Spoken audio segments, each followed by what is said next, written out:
कुछ कर्म ऐसे होते हैं कि उन कर्मों को करने के साथ ही उनका फल तत्काल नहीं मिलता। उनका फल मिलने में समय लगता है। उन कर्मों के फल को पकने में समय लगता है। तब तक वे कच्चे रहते हैं और जब तक कर्म फल नहीं मिल जाता तब तक वे खाते में जमा रहते हैं, संचित रहते हैं और इसीलिए उन्हें संचित कर्म कहा जाता है। उदाहरण के लिए आपने आज परीक्षा दी, 1 महीने बाद उसका परिणाम घोषित होगा, परंतु समय पाकर जब वे पक जाते हैं, तब फल देते हैं, तब तक वे संचित कर्मों में जमा पड़े रहते हैं।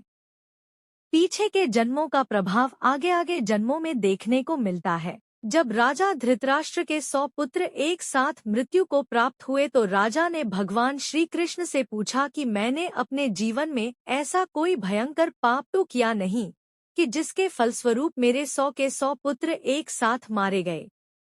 तब श्री कृष्ण ने उन्हें अपने पिछले जन्मों पर दृष्टिपात करने के लिए दिव्य दृष्टि प्रदान की।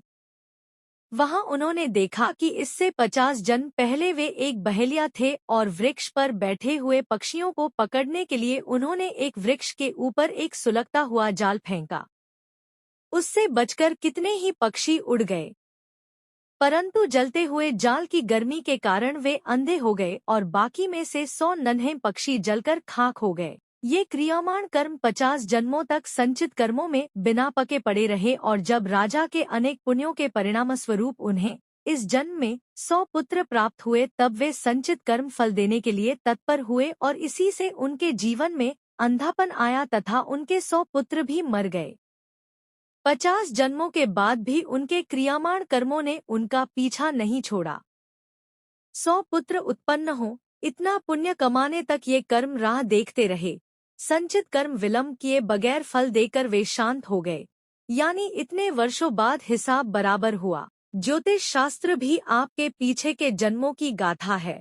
युद्ध समाप्ति के बाद विजयी पांडव सत्ता के औपचारिक हस्तांतरण के लिए हस्तिनापुर पहुंचे।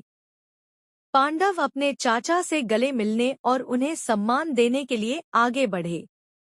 धृतराष्ट्र ने बिना किसी द्वेष के युधिष्ठिर को हृदय से गले लगाया।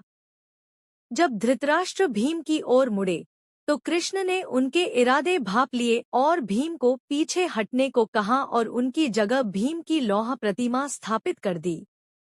धृतराष्ट्र ने प्रतिमा को टुकड़े टुकड़े कर दिया और फिर फूट फूट कर रोने लगे।